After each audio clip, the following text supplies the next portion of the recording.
Welcome to the Think Generational World podcast, and this is episode number 105. I am your host, Amir Estimo. Thank you for tuning in to this podcast episode today. I really appreciate you taking the time to listen to this podcast because honestly, you could be doing anything in this world. But the fact that you're listening to this podcast is much appreciated. And first of all, today's podcast episode may be relatively short, depending on how long it goes and where I go with it. But the main thing is, I want to talk about is investing in yourself, and investing in yourself, investing in mentorship, and also what I mean by investing in yourself. The reason I say that is because it's a couple of things, but let's start with the number one. The number one thing is, for me, I would like to apologize to anybody the last few podcast episodes that may have felt like the audio quality was piss poor. In my opinion, this is for me. And the reason I'm apologizing is because generally, when I record a podcast episode, I listen to it. I use the Audacity. I'm going to use a couple of tools. I use Buzzsprout for the hosting because when you start a podcast, you need a hosting site. And you can use I used to use Anchor a long time ago, but because I want to have a little bit more data, Anchor don't provide as much data as you need.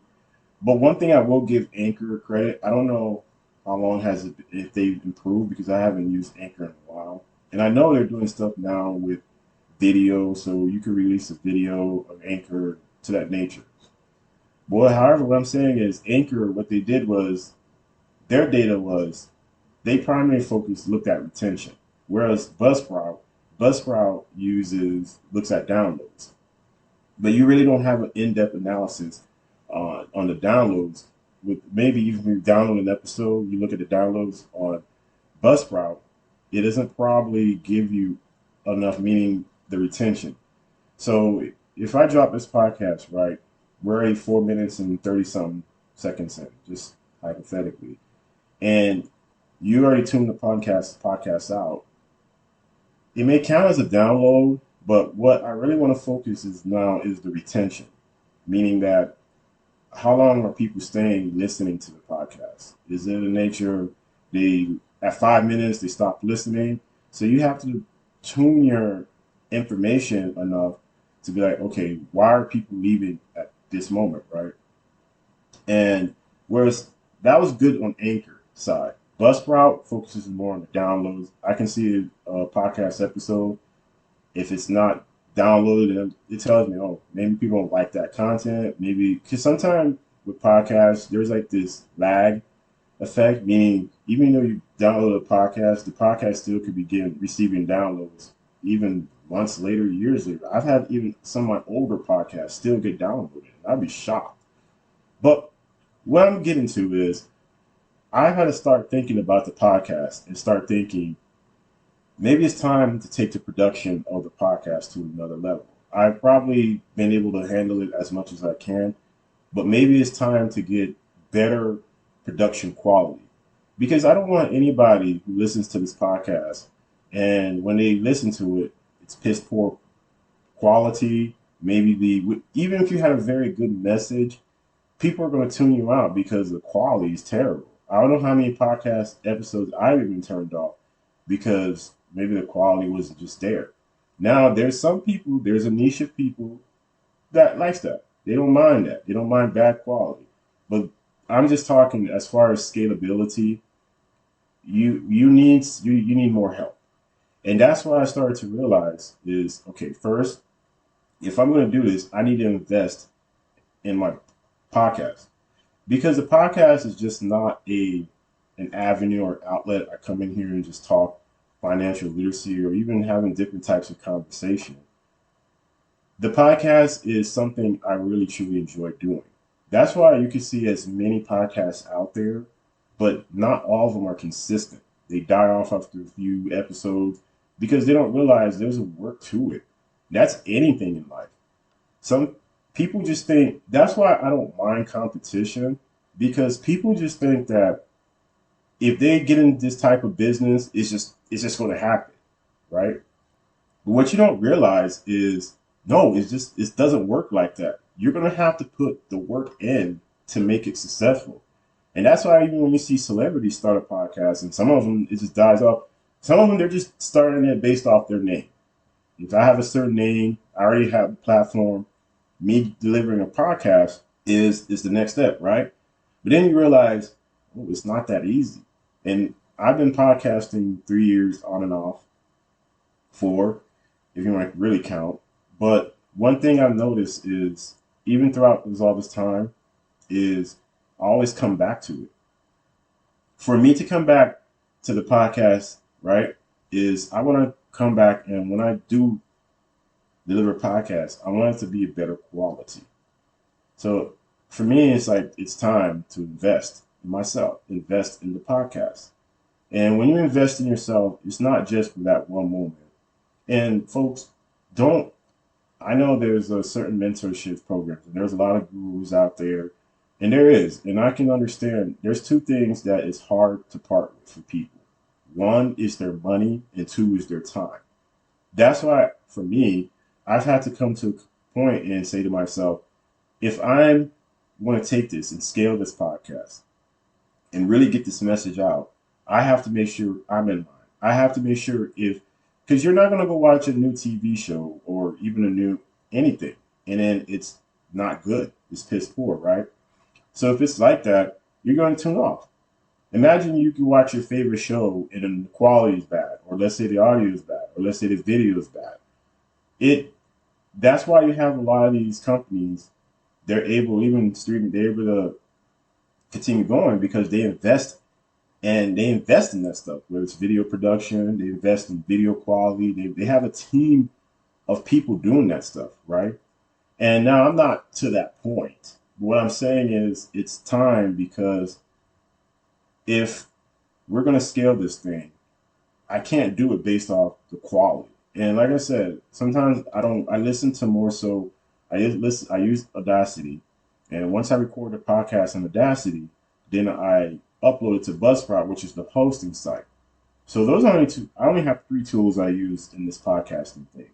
I have a microphone, a Blue Yeti microphone, and then I use Buzzsprout, and then I use Audacity to do my recording. If you ever thought about Anchor, if you start about a podcast, the one thing about Anchor I did like was Anchor. It was easier because you can actually just record and do your editing all on that platform. Not unlike Buzzsprout, you have to record your content somewhere else and then upload it to Buzzsprout, like an MP3 type of format. So it's time to invest into this podcast. It's time to invest into yourself. And this is the reason why it's important to invest in yourself. So investing into yourself is mentorship, building skills, you're growing, and you can increase your income. Those are the four things, right? So let's break down each one. Mentorship. Now, there's a lot of mentors out there. Again, there's a lot of gurus out there, whatever. And sometimes they want X amount of money to even invest, to even take them on as a mentor. Tony Robbins charges 80,000. I was listening to a podcast a few years ago. Tony Robbins, there's this gentleman. He said he paid $80,000 for Tony Robbins mentorship. But what people don't realize now, if you ain't got it, I'm not saying this is to you. If you ain't got it, I understand. I know I don't got it. I don't got $80,000 to pay Tony Robbins. But what you have to understand is, I say that, some, oh man, that's a lot of money. Why would you spend that type of money? But what if that $80,000 you spend, not only you 10x your income, what if that 80,000 makes you 100 million? What if that 80,000 makes you a million? What if that 80,000 makes you 10 million? People don't realize that, right?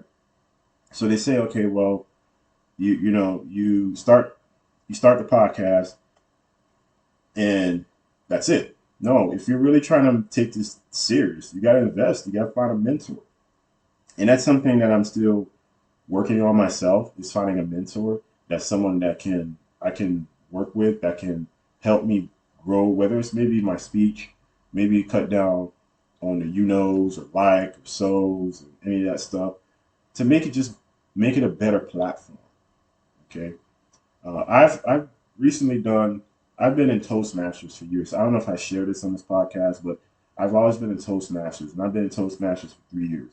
And one thing Toastmasters has helped me with is it's helped me with my public speaking. So Toastmasters is an organization where people go and they practice their public speaking skills. The number one fear in a world is public speaking. People are more afraid to go on stage and talk in front of people than anything else in this world. I realized that was a weakness of mine. I realized that was something I needed to work on.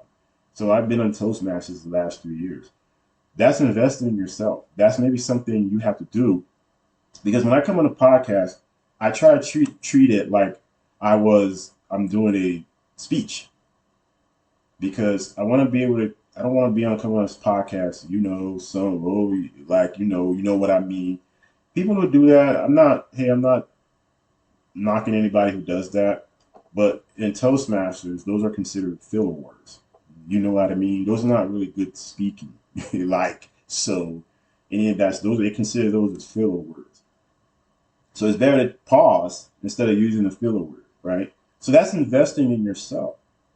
So that skill set that I'm building in Toastmasters translates onto the podcast, and it's going to translate later on. Having that mentor, will help.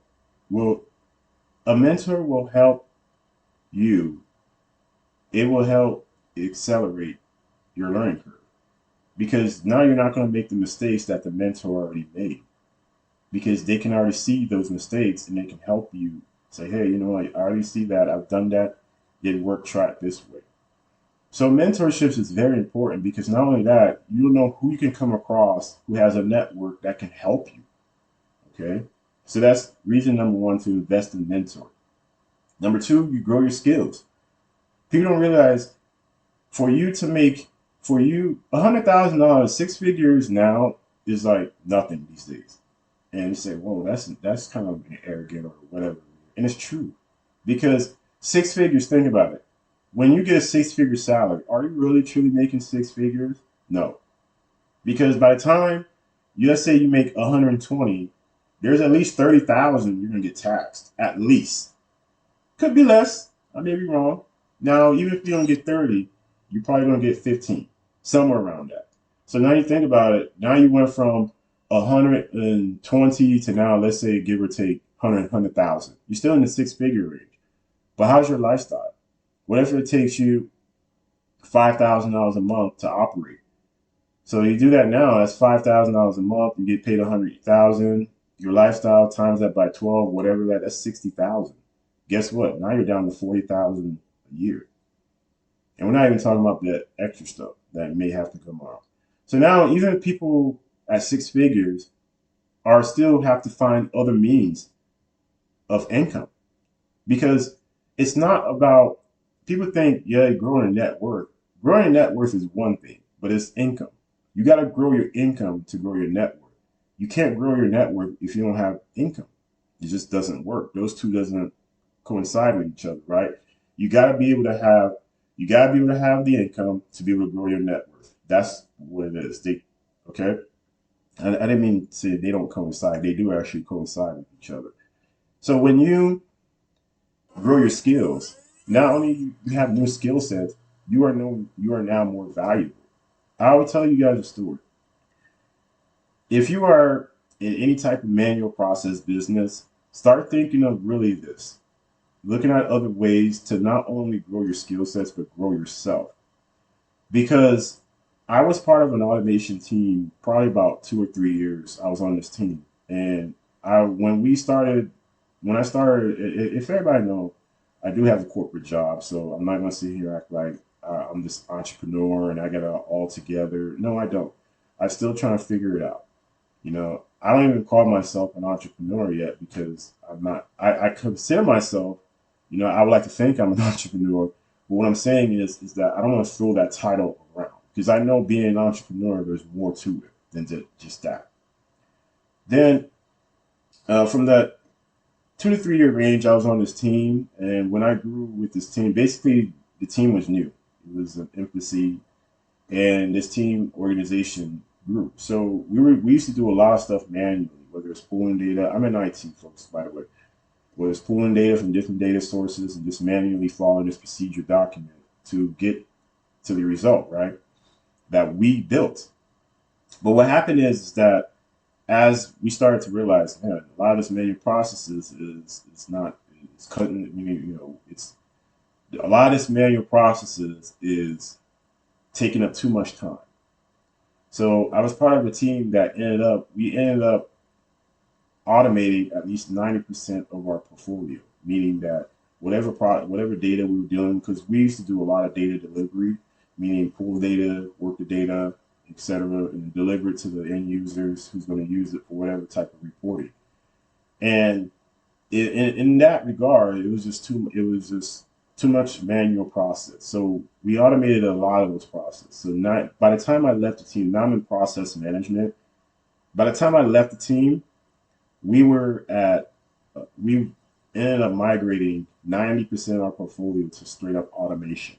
So now you're automating a lot of your stuff, and stuff that used to take you maybe 2 hours to do literally is now taking you 25 minutes to 30 minutes to do, because there still has to be some type of automation.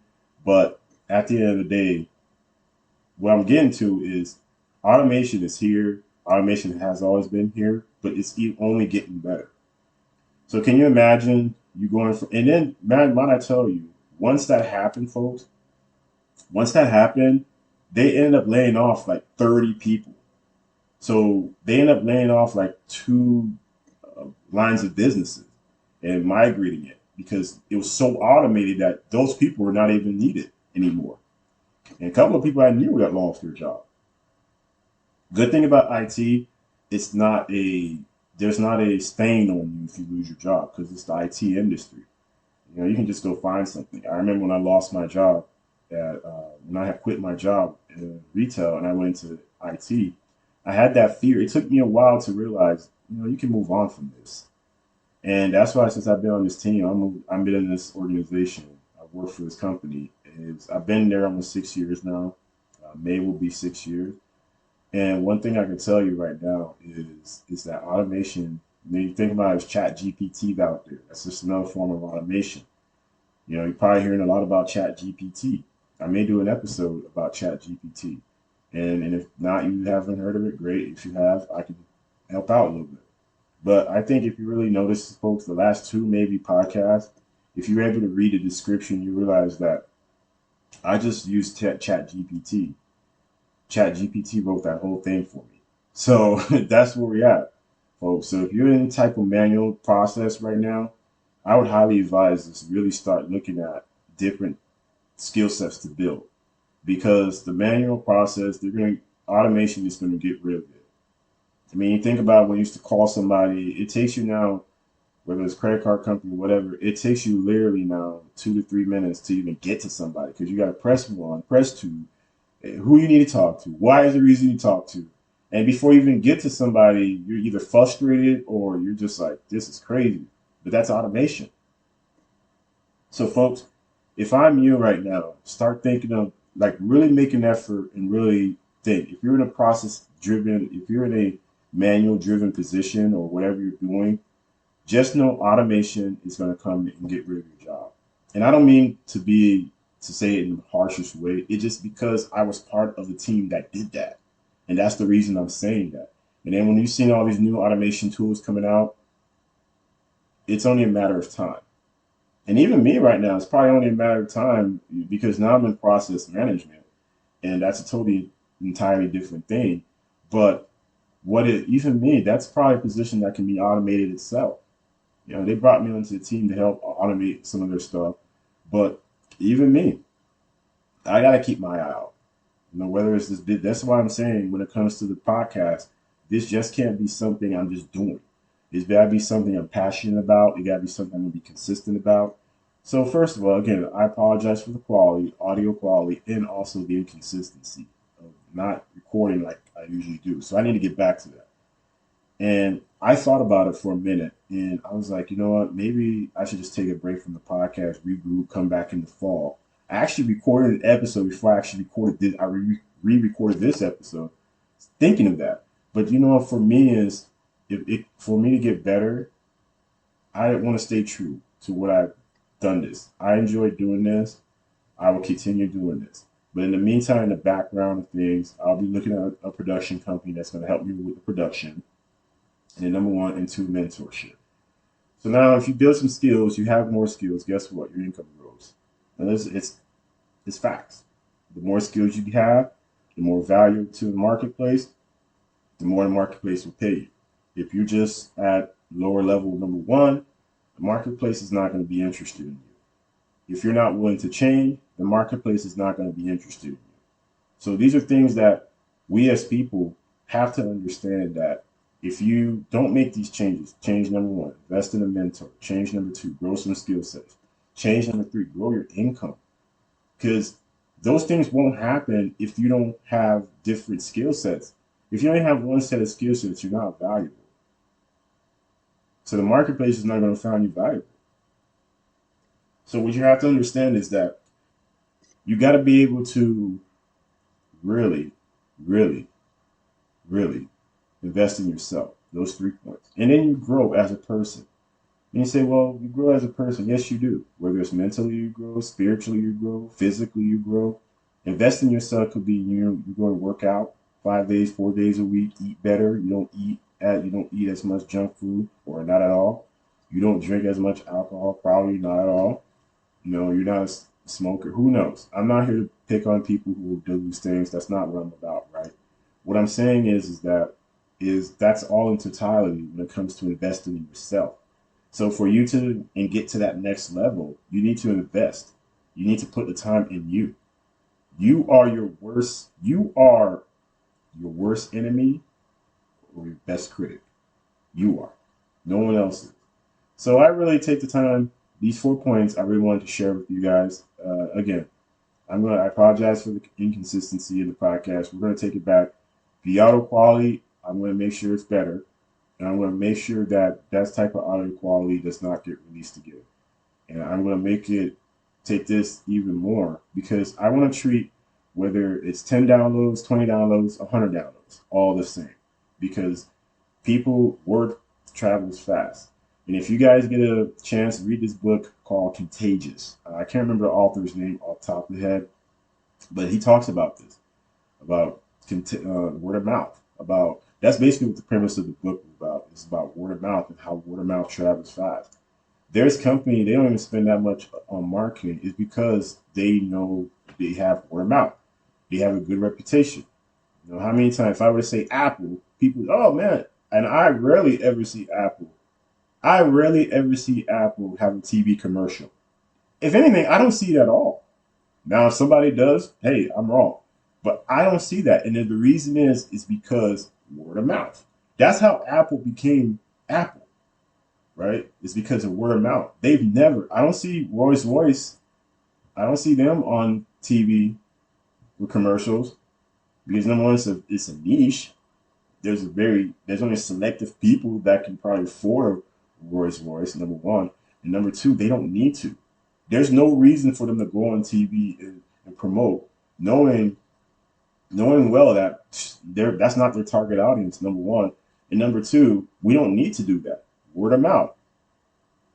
So so I would hate for the podcast to build up, and all of a sudden it falls because of me not being on point with my production, or not being on point with my message. And sometimes even being recording a podcast is not that easy. But anyways, I will be going on the YouTube platform pretty soon here. So I'll let you guys know when it happens. So you'll be able to catch me not just on the platform, but there's going to be different content. The YouTube platform is going to focus more on land. I have 2 YouTube channels. One of them I actually always had, but I was realizing it's like maybe it's time to grow this. And it's called Think Wealth with Land. That's the YouTube channel, but that YouTube channel is going to focus more so on land investing. So if you want to learn about land investing, you can check out Think Wealth with Land. So that YouTube, I will drop that YouTube episode actually next week. So next Friday, March 31st. I'm recording this podcast. I'm recording this podcast today, I'm recording this podcast actually today, March 20th. But next Friday, March 31st, I will be releasing my first YouTube video on my YouTube channel, and it's going to talk all about land investing. So if you want to learn about land investing, this will be the channel for you. And in my other YouTube channel, I'm still in the works to figure out what we're going to do with that. Maybe this is just an extension of the podcast, but just more so now in the video format. Maybe do more stuff on video recording. I need to get more comfortable. See, these are things I gotta do. You gotta get out of your feet. You gotta get out of your comfort zone. Because if you don't get out of your comfort zone, you can't grow. And I'm always been shy, I could say, about recording video content. And it's been a fear of mine, but now I'm realizing, you gotta let this go. Because if I need to get to the next level, I gotta be able to get uncomfortable to get comfortable, get uncomfortable, you get my drift. You gotta get uncomfortable at the end of the day. So again, thank you for taking the time to listen to this podcast. Hope you find value. Again, 4 reasons why you should invest in yourself. Mentorship, you grow as a person, grow more skill sets, and also you grow your income. So the only way you're going to grow wealth is you need to grow your income, basically. So I appreciate you guys. Much love. Check you guys out.